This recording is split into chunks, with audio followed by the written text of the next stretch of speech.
आऊज़ु बिल्लाहि मिनश्शैतानिर्रजीम बिस्मिल्लाहिर्रहमानिर्रहीम। अस्सलामु अलैकुम डियर स्टूडेंट्स। आज की इस इम्पोर्टेंट वीडियो में मैं आपको नाउन का लेक्चर नंबर 5 इस वीडियो में दिखाऊंगा और ये पेड सेशन का लेक्चर है जो कि फ्री ऑफ कास्ट इस वीडियो में मैं अपलोड कर रहा हूँ।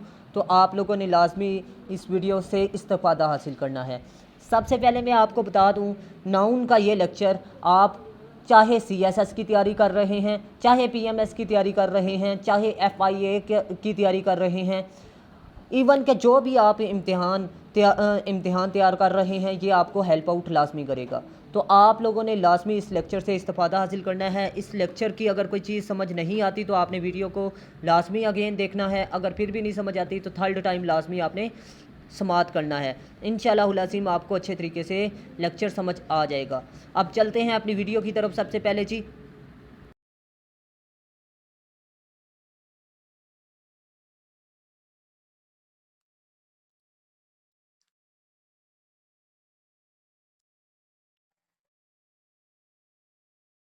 हेलो, अस्सलाम वालेकुम। English special batch with sir Zaigham हमने जारी रखी हुई थी। हमने शुरू की थी इसको 3 दिन पहले। आज हमारा जो हमने लास्ट लेक्चर में डिस्कस किया था, लास्ट टॉपिक जो लास्ट लेक्चर में डिस्कस किया था वो था नाउन यूज़। हमने लास्ट लेक्चर में नाउन के यूजेस देखे थे। टोटल हमने नाउन के 4 यूजेस देखे थे। आज जो हमारा नेक्स्ट टॉपिक है, टॉपिक नंबर 6। आज हमारा टॉपिक नंबर 6 है जिसमें हम देखेंगे नाउन और नाउन के कंपाउंड, यानी नाउन के कंपाउंड कैसे प्रिपेयर होते हैं और हम कैसे नाउन के कंपाउंड बनाते हैं। सबसे पहले कि कंपाउंड की क्या मीनिंग है। कंपाउंड की सिंपल वर्ड्स में, सिंपल उर्दू में हम मीनिंग करते हैं कंपाउंड की कि एक साथ देखना। कंपाउंड यानी एक साथ देखना। किसी भी किन भी चीज़ों को हम एक साथ देखें तो उन्हें हम कहते हैं कंपाउंड। जैसे केमिस्ट्री में होता है आयोनिक कंपाउंड, कोवेलेंट कंपाउंड। इसमें क्या होता है, कंपाउंड का मतलब क्या होता है, सिंपल के एक साथ देखना, एक साथ देखना। पॉइंट नंबर 1 जो है नाउन कंपाउंड टॉपिक में, पॉइंट नंबर 1 के नाउन के साथ हम नाउन ऐड करें, यानी नाउन हो उसके बाद भी नाउन हो, दोनों मिलके क्या करें, दोनों मिलके नाउन कंपाउंड प्रिपेयर करें, नाउन कंपाउंड बनाएं, नाउन कंपाउंड बनाएं। नाउन और नाउन कैसे, मैं 2 एग्जांपल्स लिखवाता हूँ। पहली मैंने लिखा कि कार बॉय, कार बॉय। दूसरी मैंने एग्जांपल लिखी गोल्ड रिंग, गोल्ड रिंग। अब गोल्ड रिंग, जो पहली वाली एग्जांपल है वो पढ़ के हमें इलॉजिकल जो है ना वो सेंस आ रहा है। पहली वाली हमें एग्जांपल लग रहा है कि गलत है क्योंकि सेंस ही हमें गलत दे रहा है कार पाए, लेकिन दूसरी जब हम एग्जांपल पढ़ रहे हैं गोल्ड रिंग, गोल्ड रिंग, तो वो सेंस सही दे रहा है। तो हम समझते हैं कि ऐसा क्यों है, क्या डिफरेंस है। दोनों हैं तो नाउन कंपाउंड है ना। नाउन कंपाउंड कैसे, अभी मैं आगे समझाऊंगा कि कौन सा नाउन कंपाउंड है कौन सा नहीं है, लेकिन हैं तो दोनों नाउन। यानी कार भी नाउन है, बॉय भी नाउन है, गोल्ड भी नाउन है, रिंग भी नाउन है। तो अगर ये हैं नाउन, फिर इनमें इतना डिफरेंस क्यों है। क्यों कुछ नाउन के साथ हम नाउन ऐड करें फिर भी नाउन कंपाउंड नहीं बनते हैं, और कुछ के साथ हम नाउन ऐड करें फिर वो नाउन कंपाउंड बन जाते हैं, क्या डिफरेंस है। उसकी जो बेसिक डिफरेंस है वो ये है कि जो गोल्ड रिंग है ना, गोल्ड रिंग, रिंग, जो रिंग किसी भी चीज़ से बनी हुई सकती है, बनी हुई हो सकती है। जैसे कि वो सिल्वर की हो सकती है, वो गोल्ड की हो सकती है, वो मेटल की हो सकती है, वो रबर से बन सकती है। रिंग किसी से भी बन सकती है। वो हमने, रिंग क्या है, नाउन है। रिंग क्या है, नाउन है। और गोल्ड भी क्या है, नाउन है। ठीक है, रिंग नाउन है। अब जो नाउन है वो क्या है, रिंग है। यहाँ पे रिंग के बारे में जो इंफॉर्मेशन दे रहा है वो क्या है, गोल्ड है। कि रिंग, रिंग तो है लेकिन रिंग किसकी बनी हुई है, रिंग किसकी बनी हुई है, यानी ring is made of, ring किसकी बनी हुई है। तो हमें जो रिंग के बारे में हमें मजीद जो इंफॉर्मेशन दे रहा है या डिटेल ऐड कर रहा है रिंग में, वो कौन है, गोल्ड है। वो कौन है, वो गोल्ड है। गोल्ड का काम क्या है यहाँ इस फ्रेज में कि गोल्ड रिंग में इंफॉर्मेशन ऐड कर रहा है, डिटेल ऐड कर रहा है। डिटेल ऐड कर रहा है किसमें? रिंग में। रिंग क्या है? नाउन है। रिंग क्या है? नाउन है। और जो नाउन में डिटेल ऐड करे उसे हम कहते हैं एडजेक्टिव। जो नाउन में डिटेल ऐड करे उसे हम कहते हैं एडजेक्टिव। तो यहाँ पे गोल्ड क्या है नाउन, लेकिन क्या कर रहा है वो रिंग जो दूसरा नाउन है उसमें डिटेल ऐड कर रहा है। तो यहाँ पे गोल्ड की पार्ट ऑफ स्पीच क्या हुई? वो होगी ये एडजेक्टिव। तो यहाँ पे जो गोल्ड है वो क्या है, उसकी पार्ट्स ऑफ स्पीच क्या है? वो एडजेक्टिव हुआ। वो एडजेक्टिव हुआ क्योंकि वो रिंग में डिटेल ऐड कर रहा है। तो यहाँ पे नाउन तो दो थे, गोल्ड भी नाउन था और रिंग भी नाउन था। तो यहाँ पे जो रिंग है वो क्या हुआ? वो मेन नाउन बन गया। वो मेन नाउन बन गया। वो मेन नाउन बन गया। और जो गोल्ड है, जो गोल्ड है, गोल्ड क्या बन गया? गोल्ड एडजेक्टिव का काम कर रहा है। ठीक है, अभी हम गोल्ड को क्या कहेंगे कि वो एडजेक्टिव है। एडजेक्टिव है, या इसको मॉडिफायर भी कहते हैं, इसको डिटर्मिनर भी कहते हैं। ये हम लास्ट लेक्चर में पढ़ के आए। मॉडिफायर क्यों? क्योंकि ये मॉडिफाई कर रहा है, यानी नाउन को मॉडिफाई कर रहा है, इस वजह से इसको मॉडिफायर भी कहा जाता है। ये हम नाउन एडजेक्टिव हम चैप्टर में पढ़ेंगे। एडजेक्टिव, मॉडिफायर, डिटर्मिनर, इनको हम वहाँ पढ़ेंगे। ठीक है, तो अभी हम समझते हैं कि कार बॉय जो है वो गलत क्यों है। वो नाउन कंपाउंड नहीं है। ठीक है, गोल्ड रिंग तो हमने पढ़ा समझा कि गोल्ड रिंग एक नाउन कंपाउंड है। गोल्ड रिंग क्या बन गया? एक नाउन कंपाउंड है। लेकिन कार बॉय एक नाउन कंपाउंड नहीं है। क्यों नहीं है? नाउन जो है ना, कार बॉय, वो नाउन कंपाउंड क्यों नहीं है? उसका रीजन ये है कि बॉय भी नाउन है, कार भी नाउन है। ठीक है, लेकिन जो कार है ना, कार कार बॉय को किसी भी तरह से मॉडिफाई नहीं कर रही है, यानी बॉय में डिटेल ऐड नहीं कर रही है। यहाँ पे जो गोल्ड है वो रिंग में डिटेल ऐड कर रहा था। मैं बता रहा था कि जो रिंग है वो किसकी है? गोल्ड की बनी हुई है। तो रिंग में डिटेल ऐड कर रहा था गोल्ड। लेकिन यहाँ पे जो कार है वो बॉय में किसी तरह से कोई डिटेल जो है ना वो ऐड नहीं कर रही, हमें बॉय के बारे में कोई मजीद इंफॉर्मेशन नहीं दे रही। तो इसका मतलब कि यहाँ पे कार जो है वो एडजेक्टिव का काम नहीं कर रही, ना मॉडिफाई का काम कर रही है। यहाँ पे कार क्या है? वो पेवर नाउन का काम कर रही है। तो अब मैंने जो ये फार्मूला लिखवाया था नाउन प्लस नाउन का, तो इसमें से अभी मैं अभी मैं आपको बताऊं कि जो नाउन एक होता है मेन नाउन। ठीक है, एक होता है मेन नाउन। जो सेकंड वाला नाउन है ना उसे हम कहते हैं मेन नाउन। उसे हम क्या कहते हैं? उसे कहते हैं मेन नाउन। और जो उससे पहले आता है, जो उससे पहले वाला नाउन है, वो क्या करता है? मॉडिफाई करता है, या यानी डिटेल ऐड करता है नाउन में। तो उसका काम क्या होता है? वो एडजेक्टिव बन जाता है। वो एडजेक्टिव का काम करता है, वो एडजेक्टिव होता है। यहाँ पे जो कार है, कार एडजेक्टिव का काम नहीं कर रही। यहाँ पे जो कार है ना वो एडजेक्टिव का काम नहीं कर रही। तो इस वजह से ये एडजेक्टिव नहीं है। ये एडजेक्टिव नहीं है, इस वजह से ये नाउन कंपाउंड भी नहीं है। इस वजह से ये नाउन कंपाउंड भी नहीं है। ये नाउन कंपाउंड क्यों नहीं है कार बॉय? क्योंकि जो कार कार है, जो बॉय मेन नाउन है उससे पहले आके उसको मॉडिफाई नहीं कर रही है, उसमें डिटेल ऐड नहीं कर रही है। इस वजह से नाउन कंपाउंड की क्या कंडीशन है कि जो दो नाउन गिवन होंगे हमारे हमें, जैसे गोल्ड रिंग हो गया, दो नाउन गिवन है, एक जो नाउन होगा बाद वाला वो मेन नाउन का काम करेगा, और जो उससे पहले वाला नाउन है ना वो एडजेक्टिव का काम करेगा, वो मेन नाउन में इंफॉर्मेशन ऐड करेगा। ऐसे हम बनाते हैं नाउन कंपाउंड को। ये पॉइंट नंबर हमारा 1 हो गया। अभी पॉइंट नंबर 2 को हम डिस्कस करते हैं।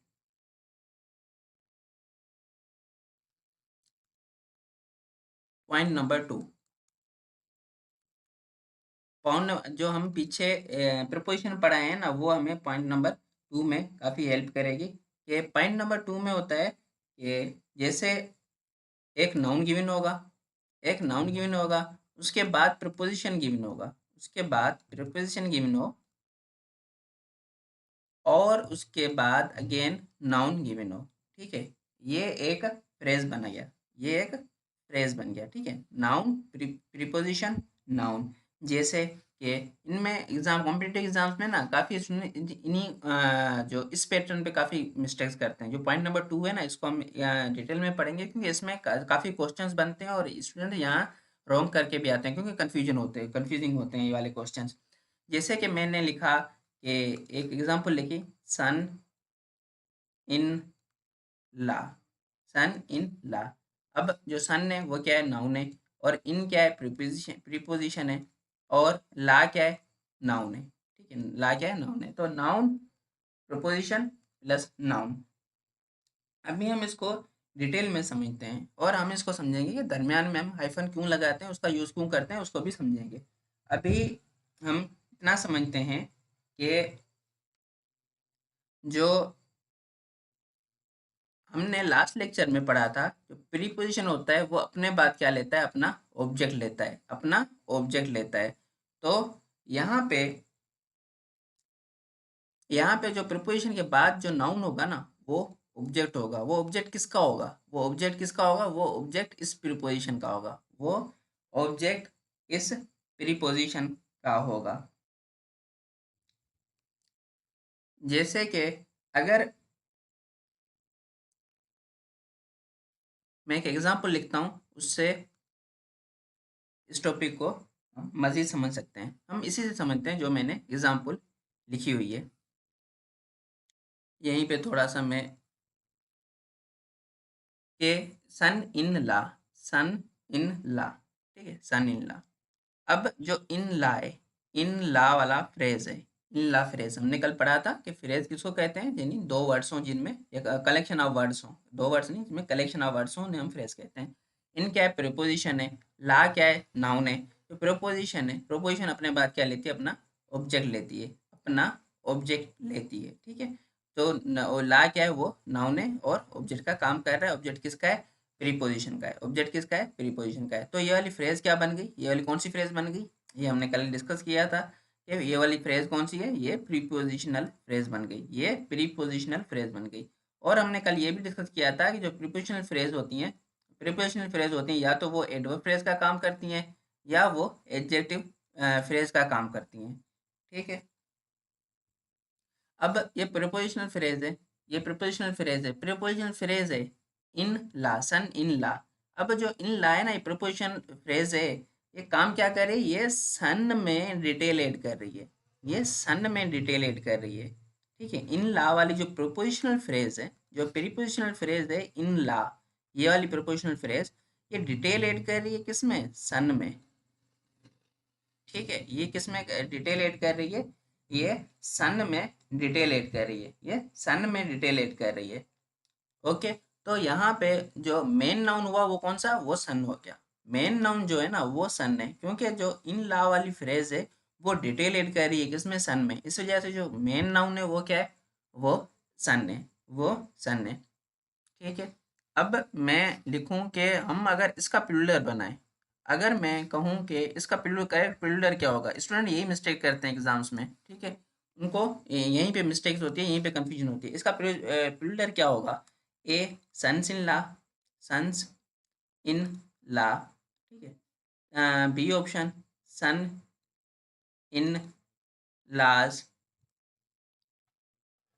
या सी ऑप्शन सन्स इन लाज। इनमें से करेक्ट ऑप्शन कौन सा होगा, ठीक है। हम समझते हैं इसको, इस बात को समझते हैं कि मैं एक एग्जाम्पल के लिए, एक और एग्जाम्पल कि मैंने लिखा black car, black, black car. अब कार क्या है, नाउन है, और ब्लैक क्या है, कार में डिटेल ऐड कर रहा है, कार में डिटेल ऐड कर रहा है कि कार किस कलर की है, कार ब्लैक कलर की, काले कलर की कार है। तो जो ब्लैक है वो क्या कर रहा है, कार में डिटेल ऐड कर रहा है। तो ब्लैक क्या हुआ, एडजेक्टिव। ब्लैक की पार्ट्स ऑफ स्पीच क्या होगी, एडजेक्टिव, क्योंकि वो नाउन जो कार है उसमें डिटेल ऐड कर रहा है। तो अगर मैं कहूँ कि आप इसका प्लूरल बनाएं, आप इसका प्लूरल बनाएं, ये क्या बन गया, सिंगुलर है, ये सिंगुलर है, कार लिखा हुआ है, सिंगुलर है। अगर मैं कहूँ कि इसका प्लूरल बनाओ, अगर मैं कहूँ कि इसका प्लूरल बनाओ, तो आप इसका प्लूरल कैसे बनाएंगे, इसका प्लूरल कैसे बनाएंगे। हम जो प्लूरल बनाएंगे ना, वो हम नाउन का बनाते हैं, हम कभी एडजेक्टिव का प्लूरल नहीं बनाते हैं, हम कभी एडजेक्टिव का प्लूरल नहीं बनाते हैं, क्योंकि एडजेक्टिव तो एडजेक्टिव है ना, वो तो सिंगुलर प्लूरल नहीं होता।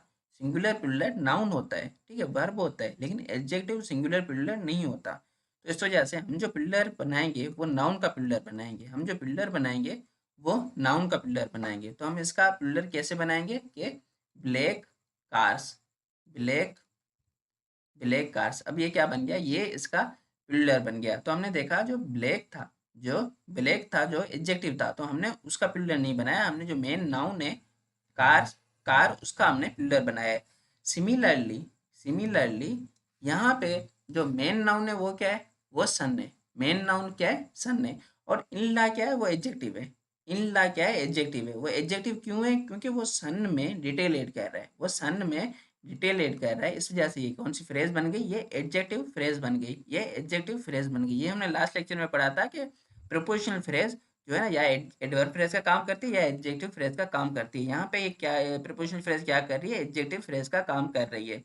तो अगर मैं इसको पिलर बनाऊं, मैं अगर इसको पिलर बनाऊं तो किसको पिलर बनाऊंगा, मैं मेन नाउन को पिलर बनाऊंगा।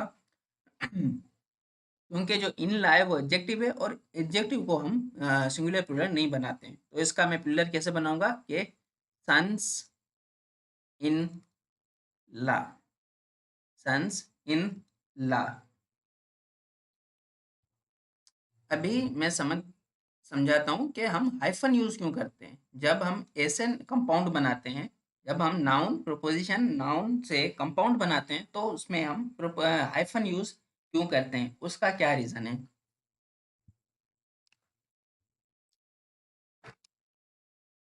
इंग्लिश में जब हम कोई वर्ड्स लिखते हैं ना, उसकी एक एक उसकी मीनिंग जो है एक्चुअल मीनिंग होती है, दूसरी उसकी गिवन मीनिंग होती है कि उसको मीनिंग दी जाती है कि इसकी मीनिंग ये है।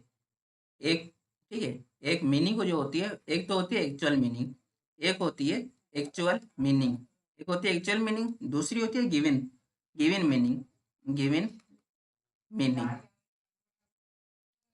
गिवन मीनिंग के हमारी अंडरस्टैंडिंग के लिए हम उसकी आसानी के लिए हम उसको अपनी मीनिंग दे देते हैं जो एक्चुअल मीनिंग से हटके होती है, जो एक्चुअल मीनिंग से हटके होती है, जिसको हम कहते हैं कि वो मीनिंग दी गई है, वो मीनिंग दी गई है, उसकी मीनिंग है नहीं लेकिन उसकी मीनिंग दी गई है। जैसे कि मैं अगर एक सेंटेंस कहूँ उर्दू में कि अगर तुम मुझे जान जाओगे तो मुझ पे जान दोगे। अब यहाँ पे जो जान वर्ड यूज हुआ है इसकी दो मीनिंग्स है। अगर तुम मुझे जान जाओगे तो मुझ पे जान दोगे, ठीक है, इसकी दो मीनिंग्स है। तो एक एक्चुअल मीनिंग है, एक गिवन मीनिंग है। अब हम समझते हैं कि सन इन ला, मैंने वर्ड लिखा सन इन ला, सन इन ला, सन इन ला। अब अगर मैं इसकी जो है ना एक्चुअल मीनिंग करूं, एक्चुअल मीनिंग करूं तो क्या होगी, ये कानून में बेटा, कानून में बेटा, कानून में, ठीक है, सन इन ला, सन इन ला, कानून में बेटा। अब इसकी एक्चुअल मीनिंग यही है, लेकिन हमें, हाँ, तो आपको, आपने जब ये सुना कि सन इन ला का मतलब होता है कानून में बेटा, तो आपके माइंड में आया कि नहीं इसकी ये मीनिंग तो नहीं होती, ये तो गलत मीनिंग है। तो हमने देखा कि एक्चुअल जो मीनिंग है वो अलग है और जो गिवन मीनिंग होती है समझने के लिए वो अलग होती है, ठीक है, वो अलग होती है। अगर मैं एक सेंटेंस लिखूं कि my son in law, my son in law is is coming here, coming here. अब इसको कोई पढ़ेगा, इस सेंटेंस को कोई पढ़ेगा। मैंने किसी को ये लेटर में लिख के सेंड किया, किसी को मैंने मैसेज में टाइप करके ये सेंड किया, तो वो पढ़ेगा इसको, वो एक्चुअल मीनिंग से पढ़ेगा कि इसका यानी मेरा कानून में बेटा जो है ना वो यहाँ आ रहा है, कानून में बेटा यहाँ आ रहा है। तो इस कन्फ्यूजन को दूर करने के लिए, कन्फ्यूजन को दूर करने के लिए क्या किया गया, हाइफन यूज किए गए। क्या किया गया, हाइफन यूज किए गए। हाइफन जब यूज करते हैं ग्रामर में, इसका मतलब ये होता है कि इसकी जो एक्चुअल मीनिंग है ना वो नहीं है। जहाँ हाइफन यूज होता है इसका मतलब ये है कि यहाँ इसकी एक्चुअल मीनिंग नहीं है, बल्कि जो गिवन मीनिंग है वो हम यूज करते हैं, ठीक है। तो हमने यहाँ क्या किए, हाइफन यूज कर दिए। यहाँ हमने क्या कर दिए, हाइफन यूज कर दिए कि हमें पता चल सके कि बात किसकी हो रही है, बात किसकी हो रही है। जब हम हाइफन यूज करते हैं तो हमें उससे पता चलता है कि यहाँ एक्चुअल मीनिंग हमने नहीं देखनी, जो गिवन मीनिंग है हमने वो देखनी है, जो हमें गिवन मीनिंग है हमने वो देखनी है, ठीक है। अभी आपको समझ आ गया होगा, हम जो पिलर है ना वो हम किसका करते हैं, मेन नाउन का करते हैं। इसके लिए मैं एक और एग्जांपल लिख देता हूँ कि गोल्ड, जैसे गोल्ड था, ठीक है, गोल्ड रिंग। अब मैं, ये क्या सिंगुलर है, ये सिंगुलर है। अब इसका प्लूरल करें, इसका प्लूरल किससे करेंगे, जो मेन नाउन है वो क्या है, रिंग है, वो क्या है, रिंग है, वो मेन नाउन है। तो इसका जो प्लूरल करेंगे वो क्या करेंगे, गोल्ड रिंग्स करेंगे, क्योंकि गोल्ड क्या है, एडजेक्टिव का काम कर रहा है। रिंग को क्वालिफाई कर रहा है, रिंग में डिटेल ऐड कर रहा है।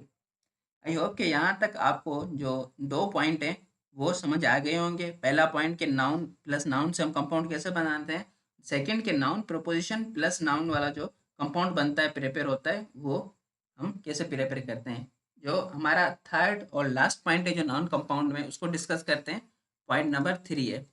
पॉइंट नंबर 3 के कुछ जो फ्रेजेस गिवन होती हैं नाउन कंपाउंड में, कि एक नाउन गिवन होता है, एक नाउन होता है, और नाउन के बाद प्रोपोजिशन यूज की हुई होती है, प्रीपोजिशन यूज की होती है, और सेम नाउन अगेन रिपीट किया हुआ होता है। सेम नाउन अगेन रिपीट किया हुआ होता है। अभी इसको समझते हैं और इसकी मीनिंग को समझते हैं। हम ये सेम जो है ना उर्दू में भी कहते हैं। कैसे, मैं पहले लिख लूँ कि एग्जाम्पल में लिखूँ ताकि आपको समझ आ जाए कि मैं किस चीज़ की बात कर रहा हूँ। मैंने लिखा डोर टू डोर, ठीक है, एक मैंने ये लिखा। सेकंड मैंने लिखा कि village after village, village after village, ठीक है। अब यहाँ क्या है, डोर क्या है, नाउन है। डोर, डोर क्या है यहाँ पे, नाउन है, और टू क्या है, प्रोपोजिशन है, और डोर क्या है, सेम जो नाउन अगेन रिपीट हो रहा है, एस एम यानी एस एन यानी सेम नाउन। यहाँ पे विलेज नाउन है, आफ्टर प्रोपोजिशन है, और विलेज क्या है, अगेन सेम नाउन रिपीट हुआ है। अभी हम इसको समझते हैं कि यहाँ स्टूडेंट काफ़ी यहाँ पे भी स्टूडेंट्स को काफ़ी कंफ्यूजन होती है और काफ़ी मिस्टेक करके आते हैं एग्जाम्स में। सिंपल क्वेश्चन जो होते हैं वो भी रॉन्ग करके आते हैं। ताकि मेरा यही एम है, मेरा सेशन स्टार्ट करने का ऑनलाइन का, कि जो स्टूडेंट्स को पहले कंप्लीट इंग्लिश पढ़ाई जाए, ठीक है, कंप्लीट इंग्लिश पढ़ाई जाए। क्योंकि टीचर्स मैंने देखे हैं ऑनलाइन या दूसरी एकेडमीज़ में, क्योंकि मेरे पास टीचर्स भी पढ़ते हैं, वो खुद भी मुझे ये फीडबैक देते हैं कि वो जो टीचर्स होते हैं ऑनलाइन, वो एक मंथ में या कुछ तो हद कर देते हैं कि 10 लेक्चर्स में, 12 लेक्चर्स में वो ग्रामर पढ़ा रहे होते हैं। सीएसएस वालों को, पीएमएस वालों को, सीसीई वालों को वो प्रीसी एंड कंपोजिशन का पेपर जो है वो 10 लेक्चर्स में, वो 12 लेक्चर्स में वो पढ़ाते हैं सब्जेक्ट। पॉसिबल ही नहीं है। ग्रामर कोई अगर कहना आपको कि एक मंथ में मैं आपको ग्रामर पढ़ाता हूँ, तो आप समझ लेना कि वो फेक है, वो आपको धोखा दे रहा है। पॉसिबल ही नहीं है कोई एक महीने में आपको इतनी अच्छी ग्रामर कंप्लीट पढ़ा सके। तो मेरा यही मकसद है कि आपको मैं ग्रामर जो है ना 100% कराऊँ, आपकी ग्रामर की कोई मिस्टेक ना हो। इस वजह से हम रूल वाइज नहीं चलते हैं, मैं रूल्स के अगेंस्ट हूँ, ठीक है। मैं रूल वाइज नहीं चलता हूँ, क्योंकि रूल वाइज स्टूडेंट को समझ नहीं आती है। इसको फिर रूल क्या क्या रटा मारते हैं, सुबह शाम रात जिस वक्त भी उठेंगे ना रटा मारेंगे, उससे समझ नहीं आती है। तो हम क्या करेंगे, कंसेप्ट समझेंगे, कंसेप्ट समझेंगे हम, कंसेप्ट समझेंगे। उससे हम राइट करने में भी इजी होती है, सीएसएस में या पीएमएस में या सीसी में, या फिर कॉम्पिटिटिव एग्जाम्स में जब ऑब्जेक्टिव पेपर होता है तो वहाँ पे भी इजी होता है क्वेश्चन को टिक करना, एमसीक्यूज करेक्ट करना। ताकि मैं, मेरा तो यही है कि स्टूडेंट जो है ना उनकी ग्रामर की मिस्टेक ना हो, स्टूडेंट की ग्रामर की मिस्टेक ना हो। और इस वजह से मैंने जो कोर्स की फ़ी है वो भी जस्ट 3000 रखी है, कि स्टूडेंट को ऐसा फील ना हो कि सर जो है ना वो लूट रहे हैं हमें या कुछ। जैसे एकेडमी वालों की फ़ीस जो है, अगर कोई एकेडमी इतना पढ़ा है जितना मैं डिटेल के साथ पढ़ा रहा हूँ, जितने मेरे 100 लेक्चर्स होंगे, 100 प्लस लेक्चर्स होंगे, एक एक टॉपिक को मैं इतना डिटेल में समझा रहा हूँ, कोई एकेडमी अगर इतना करे ना, वो तकरीबन स्टूडेंट से 30,000 जो है ना वो चार्ज करेगी। आराम से 30,000 जो है ना वो चार्ज करेगी। मैंने इसलिए इस वजह से कि स्टूडेंट को जो है ना लूटा ना जाए, स्टूडेंट को लूटना ना जाए। क्योंकि स्टूडेंट आते हैं मेरे पास, आएंगे कि सर हमें इस एकेडमी ने लूट लिया, हमें कुछ पढ़ाया नहीं। वो जो मोस्टली एकेडमीज है ना, वो जो नाम वाली हैं, जो बड़ी बड़ी हैं, वो ज़्यादा ही लूटती हैं। जिसका इतना बड़ा नाम वो इतना बड़ा लूटती है। खैर, हम थर्ड टॉपिक नंबर 3 पे आते हैं, कि पॉइंट नंबर 3 पे आते हैं, कि नाउन हो, उसके बाद प्रीपोजिशन गिवन हो, उसके बाद सेम जो है ना नाउन वो रिपीट हो। इसका क्या मतलब होता है, जैसे मैंने लिखा डोर टू डोर, एक मैंने लिखा डोर टू डोर, दूसरा लिखा village after village, village after village. अभी डोर टू डोर को हम उर्दू में भी कहते हैं, जैसे मुहावरा हम उर्दू में भी यूज़ करते हैं कि घर घर जाके, घर घर जाके, घर घर जाके, या फिर जो विलेज आफ्टर विलेज, गांव के गांव, ठीक है, विलेज आफ्टर विलेज, गांव के गांव। अभी मैं समझाता हूँ कि इसकी ज़रूरत क्यों पड़ी, हमें इसकी ज़रूरत क्यों पड़ी, हम ऐसा क्यों कहते हैं, हम उर्दू में भी ऐसा क्यों कहते हैं, हम इंग्लिश में ऐसा क्यों कहते हैं। हम इसलिए कहते हैं कि हम एम्फेसाइज़ करते हैं, हम बात को एम्फेसाइज़ करते हैं। अगर मैं कहूँ कि मैं किसी के घर गया, मैंने घर किसी के घर जाके ये बात कही, मैंने किसी के घर जाके ये बात कही। अगर इसको मैं कहूँ कि मैंने घर-घर जाके ये बात कही, मैंने घर-घर जाके ये बात कही, तो मैं क्या कर रहा हूँ, मैं एम्फेसाइज़ कर रहा हूँ। आपको फ़ील हो रहा होगा कि मैं एम्फेसाइज़ कर रहा हूँ। मैं एम्फेसाइज़ कर रहा हूँ, एम्फेसाइज़ कर रहा हूँ, बात पे वज़न दे के, बात पे ज़ोर दे के बोल रहा हूँ, ठीक है? एम्फेसाइज़ कर रहा हूँ बात को, घर-घर जाके। और या दूसरा है जो विलेज आफ्टर विलेज, गाँव के गाँव, ठीक है? अभी हम समझते हैं कि स्टूडेंट इसमें मिस्टेक क्या करते हैं। स्टूडेंट इसमें मिस्टेक क्या करते हैं? इसमें स्टूडेंट 2 मिस्टेक करते हैं। एक होती है फिक्स प्रीपोज़िशन की, दूसरी जो मिस्टेक होती है इसको पिलर बनाना है उसकी। स्टूडेंट की ये 2 मिस्टेक्स होती हैं। इस टॉपिक में पॉइंट नंबर 3 में स्टूडेंट ये मिस्टेक्स करते हैं। कैसे? कि अभी इसको यहीं बता देता हूँ कि यहाँ पे भी जो थर्ड टॉपिक है ना, यहाँ पे भी इसकी जो मीनिंग्स है ना, इसकी जो मीनिंग है, एक इसकी एक्चुअल मीनिंग है, एक इसकी एक्चुअल मीनिंग है, एक इसकी एक्चुअल मीनिंग है, दूसरी इसकी गिवन है। दूसरी इसको जो मीनिंग गिवन है, यानी इसको की मीनिंग दी गई है, इसको मीनिंग दी गई है। यहाँ पे भी हम एक्चुअल मीनिंग नहीं लेते हैं, यहाँ पे भी जो गिवन है ना, दी गई है, हम वो समझते हैं। तो इसलिए जो गिवन मीनिंग दी गई है और एक्चुअल नहीं है, तो हम क्या यूज़ करेंगे, हम हाइफ़न यूज़ करेंगे। हम हाइफ़न यूज़ करेंगे, आपको आज के बाद नहीं भूलेगा कि हम हाइफ़न यूज़ क्यों करते हैं। ठीक है? हम क्या करेंगे, हाइफ़न को यूज़ करेंगे ताकि हमें पता चले कि जो एक्चुअल मीनिंग नहीं है, जो मीनिंग दी गई है हमने वो समझनी है, और मीनिंग जो है वो फिक्स की गई है। अब इसकी मीनिंग कोई चेंज नहीं कर सकता। ठीक है? अब इनकी मीनिंग जब हाइफ़न यूज़ की गई तो इनकी मीनिंग फिक्स हो गई, बस दी गई है इनको, अब इनकी मीनिंग चेंज नहीं होगी। अभी जो स्टूडेंट में जो 2 मिस्टेक्स करते हैं, उनमें जो पहली जो मिस्टेक होती है ना, स्टूडेंट कहते हैं प्रीपोज़िशन जो चेंज गिवन होता है, चेंज जो है ना होता है एग्ज़ाम में प्रीपोज़िशन चेंज होता है, या स्टूडेंट खुद चेंज यूज़ करते हैं। जैसे मैंने एक एग्ज़ाम्पल में लिखा कि page to page, page to page.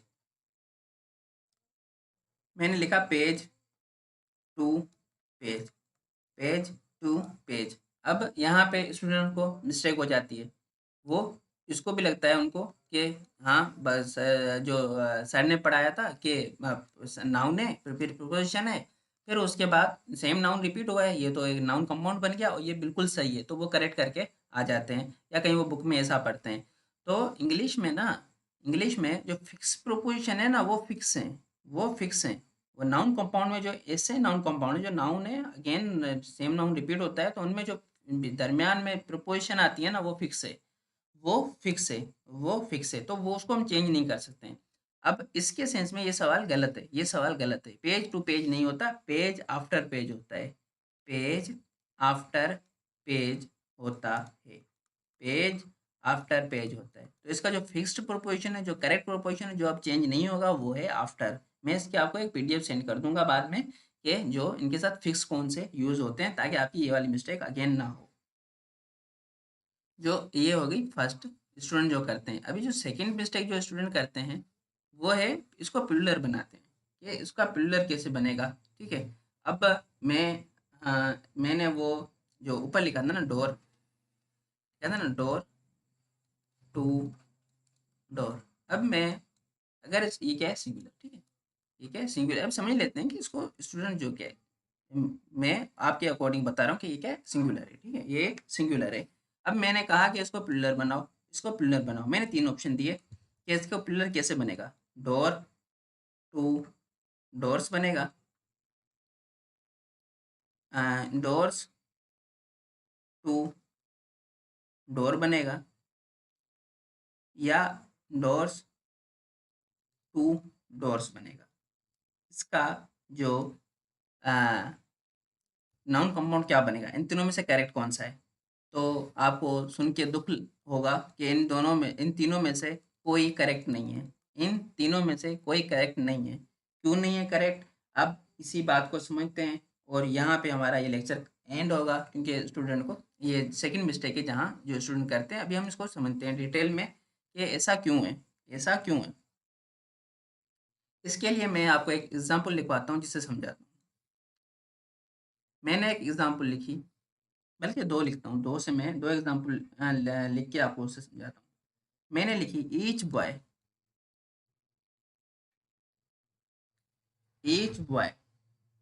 Was was ready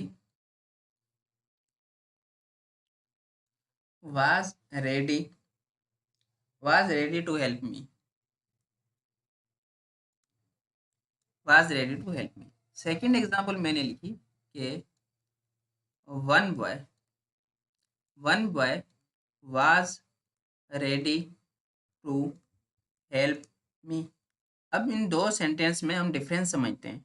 हम इन 2 सेंटेंस में जब हमें डिफरेंस समझ में आ जाएगा ना, तो हमें जो डोर टू डोर की पिलर कैसे बनानी है वो भी हमें समझ में आ जाएगी। हम अभी समझते हैं दोनों में डिफरेंस क्या है, वन बॉय में और ईच बॉय में डिफरेंस क्या है। ठीक है, वन बॉय में और ईच बॉय में डिफरेंस क्या है। मैंने कहा ना कि one boy was ready to help me, one boy was ready to help me. फर्ज करें कि टोटल बॉयज बॉयज थे 5, टोटल बॉयज थे 5 बॉय टोटल थे। उनमें से एक लड़का जो है ना वो तैयार था मेरी मदद करने के लिए, उनमें से एक लड़का तैयार था मेरी मदद करने के लिए, 5 में से एक। मैं अगर यहाँ जो फर्स्ट एग्जांपल है कि each boy was ready to help me, each boy, तो टोटल कितने स्टूडेंट लड़के हैं, 5 हैं।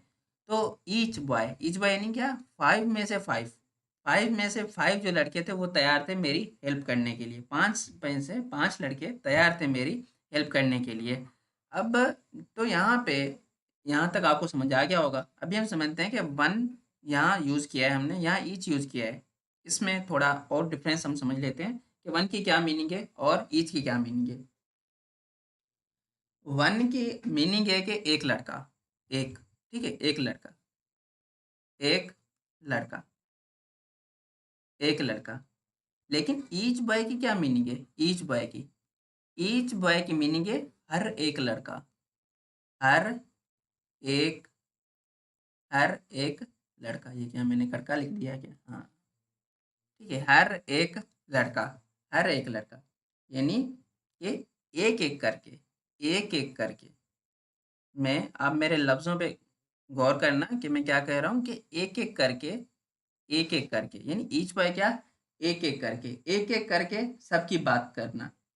ठीक है, एक एक करके सबकी बात करना, ईच बॉय यानी हम सबकी बात कर रहे हैं कि सारे, लेकिन हम बात कर कैसे रहे हैं, एक एक करके, एक एक करके कि आप भी, आप भी, आप भी, आप भी, आप भी, लेकिन हम सारों की बात कर रहे हैं, उसमें हम इंक्लूड सारों को कर रहे हैं, लेकिन एक साथ हम सबको इंक्लूड नहीं कर रहे हैं, हम एक एक करके कर रहे हैं, एक एक करके कर रहे हैं, एक एक करके हम ज़्यादा की बात कर रहे हैं, एक एक करके हम ज़्यादा की बात कर रहे हैं। ठीक है, ईच की मीनिंग वो होती है, ईच की मीनिंग वो होती है।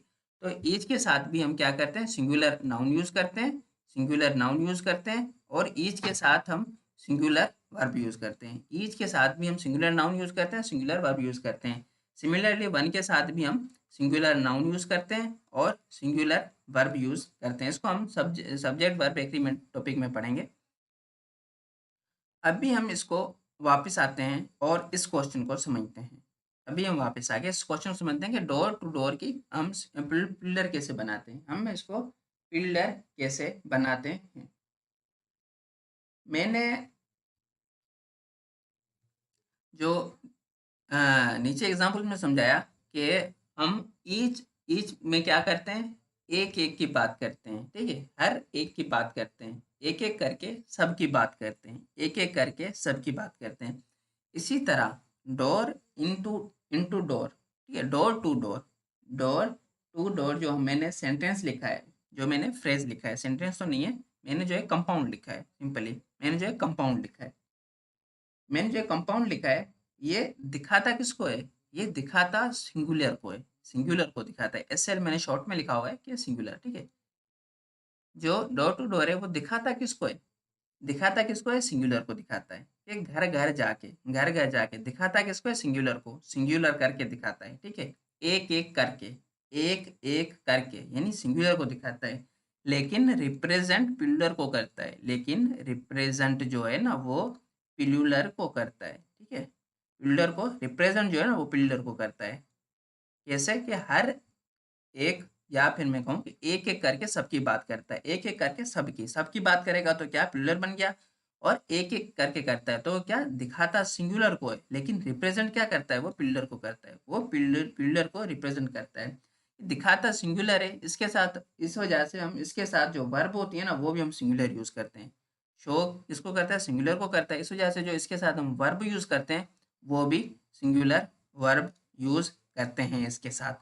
तो मैं अभी जो लास्ट सेंटेंस बोल के मैं इस लेक्चर को एंड कर रहा हूँ कि हम इसका पिल्लर नहीं बनाते हैं, इसका पिल्लर नहीं बनाते हैं। क्यों? क्योंकि ये दिखाता सिंगुलर है, रिप्रेजेंट करता है पिल्लर को, रिप्रेजेंट करता है पिल्लर को। हमें कोई ज़रूरत नहीं है इसका पिल्लर जो है ना बनाने की, क्योंकि ये ऑलरेडी रिप्रेजेंट करता है किसको, पिल्लर को। ये ऑलरेडी रिप्रेजेंट करता है पिल्लर को, इस वजह से इसको हमें पिल्लर बनाने की कोई ज़रूरत नहीं है, वो ऑलरेडी रिप्रेजेंट कर रहा है पिल्लर को, है सिंगुलर, दिखता सिंगुलर है, लेकिन पिल्लर किसको रिप्रेजेंट किसको करता है, पिल्लर को, इस वजह से इसका हम पिल्लर नहीं बनाते हैं। ये जो एग्जांपल्स मैं दे रहा हूँ ये पास्ट पेपर्स में आ चुके हैं कॉम्पिटिटिव एग्जाम्स के। ईच कुछ स्टूडेंट के शायद माइंड में आ रहा होगा कि सर ईच क्या है, ईच क्या है, ईच की क्या पार्ट्स ऑफ स्पीच है। ईच डिस्ट्रीब्यूटिव डिटरमिनर भी होता है, डिस्ट्रीब्यूटिव एडजेक्टिव भी होता है, डिस्ट्रीब्यूटिव प्रोनाउन भी होता है। इसको हम जो आगे लेक्चर्स पढ़ेंगे ना प्रोनाउन एडजेक्टिव डिटरमिनर के, उसमें डिस्कस करेंगे। अभी हम नाउन में इसको डिस्कस नहीं करते हैं। यहाँ तक हमारा नाउन कंपाउंड टॉपिक कंप्लीट हुआ। टॉपिक नंबर 6 हमारा जो कल का टॉपिक होगा, टॉपिक नंबर 7, वो होगा नाउन काइंड्स पे। नाउन काइंड्स पे हम नेक्स्ट लेक्चर जो होगा वो हमारा नाउन काइंड्स पे होगा, जो कि कौन सा टॉपिक है, टॉपिक नंबर 7।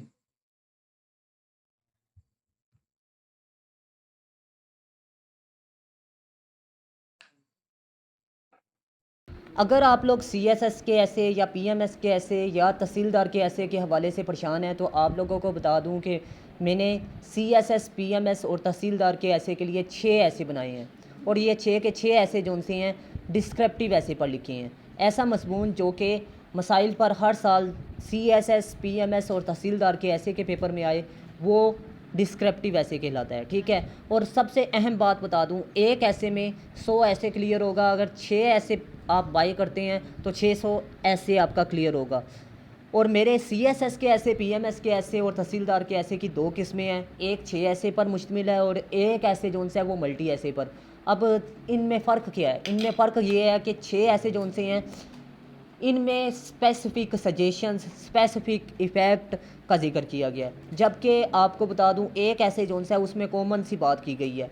अब कौन सा बेहतर है आपको बता दूं, 6 ऐसे जोन से हैं वो बेहतर हैं और उनमें पासिंग रेशो जोन सी है वो 100% होगी। लेकिन जोन सा एक ऐसे है मल्टी, उसमें रेशो जोन सी है 80% होगी, क्योंकि वो आम सी बात सजेशन में भी आ जाएगी, इफ़ेक्ट्स में भी आ जाएगी, कोशिश में भी आ जाएगी।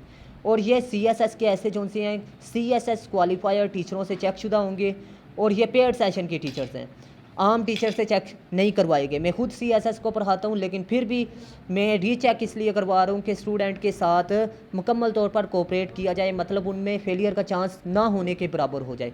तो अगर आप लोग मेरे नोट्स परचेज़ करते हैं तो आपको बता दूँ इनका फ़ायदा ये होगा कि आपको करंट अफेयर में, पाकिस्तान अफेयर में और इसके अलावा इंडो पाक हिस्ट्री में, पॉलिटिकल साइंस में, जेंडर स्टडी में आपको ये ऐसे के नोट्स हेल्प आउट करेंगे। क्योंकि आपको बता दूं इन सब्जेक्ट में तकरीबन जो डिमेंशन होती है ना सवालों की, वो ऐसे की डिमेंशन के साथ मिलती हैं। फॉर एग्जांपल मैं आपको बता दूं कि आपने सजेशन को डिस्कस किया था ऐसे में, तो वही सजेशन पर सवाल आ जाता है करंट अफेयर में। जैसे कि वो कहता है कि पाकिस्तान में औरतों के मसाइल को हल करने के लिए तजावीज़ात लिखें, ठीक है। इस तरह के सवाल जो है ये आपका ऐसे में आपने डिस्कस किया तो आपको करंट अफेयर के सवाल में भी आपको हेल्प आउट करेगा। पाकिस्तान के मसाइल पर जो ऐसे आएगा वो आपको बता दूं कि वो मेरे नोट्स में से होगा। अगर आप लोग मेरे नोट्स में से तैयारी करते हैं तो फिर आपका ये भी सवाल होगा कि सर मल्टी ऐसे एक्सेप्टेबल भी है या नहीं CSS, PMS और तहसीलदार के लिए। कुछ स्टूडेंट भी कहते हैं नहीं एक्सेप्टेबल और कुछ टीचर्स भी कहते हैं कि नहीं एक्सेप्टेबल। आप लोगों को बता दूं कि एक्सेप्टेबल है। कुछ लोग कहते हैं जी आप लोग कॉपी नहीं अल्फाज कर सकते, तो मैं आपको बता दूं यार आप जो भी सेंटेंस लिखते हैं एग्जामिनर को ये अलहाम थोड़ी हो जाता है इसने कॉपी किया हुआ है, एक बात होगी। और दूसरी बात आपको ये भी बता दूं कि आपने फैक्ट्स एंड फिगर और कोटेशन रेलिवेंट उठा के लिखनी है। अब इस चीज़ से आपका ऐसे जोन से है ये चीज़ सामने दिखाएगा कि आपका ऐसे जो सा ये कॉपी किया हुआ नहीं है। तो आप लोगों ने सिर्फ़ और सिर्फ CSS की बात करें तो इसमें 300 अल्फाज लिखने हैं, फैक्ट्स एंड फिगर और कोटेशन और एग्जाम्पल पर, जबकि तहसीलदार के लिए आपने सिर्फ 50 अल्फाज लिखने हैं। अगर आपने PMS के लिए ऐसे लिखना है तो 150 अल्फाज लिखने हैं। तो मैं उम्मीद करता हूँ आपको अच्छे तरीके से ये बात भी समझ में आ चुकी होगी। और इसके अलावा आपको मैं गारंटी देता हूँ आपका ऐसे का पेपर पास हो जाएगा अगर आप मेरे नोट्स में से तैयारी करेंगे। और अगर आप लोग एक ऐसे तैयार करते हैं उसमें 80% पासिंग रेशो होगी, मतलब उसमें चांसेस हैं 80% आपको पास कर देगा। लेकिन उसमें फिर आप लोगों की सरदर्दी है कि वो पास करेगा या नहीं, क्योंकि मैं आपको बता दूं मैं उसमें स्पेसिफिक सजेशंस नहीं लिखी हुई, उसमें आम सी सजेशंस लिखी हुई हैं। तो अगर आप लोग वो परचेज़ करते हैं तो उसमें 80% चांस होगा, जो अगर आप 6 ऐसे बाय करेंगे उसमें 100% चांस होगा पासिंग। और इसके अलावा आपने टेस्ट सेशन भी लाजमी ज्वाइन करना है। अगर आप लोग नोट्स परचेज़ कर लेते हैं लेकिन तैयारी नहीं करते, आपको समझ नहीं आती, तो फिर मेरी तरफ से कोई गारंटी नहीं होगी कि आप ऐसे पास करेंगे। ये बात मैं सबसे पहले क्लियर कर रहा हूँ, क्योंकि अक्सर स्टूडेंट देखने में आया है कि वो ऐसे भी परचेज़ कर लेते हैं, लेकिन बात यह है कि वो तैयारी उनमें से नहीं करते। यार थोड़ा सा तो आपको पढ़ना पड़ेगा ना। अब ये तो नहीं ना कि आप बिल्कुल भी तैयारी ना करें और कहें कि मेरा ऐसे पास हो जाए।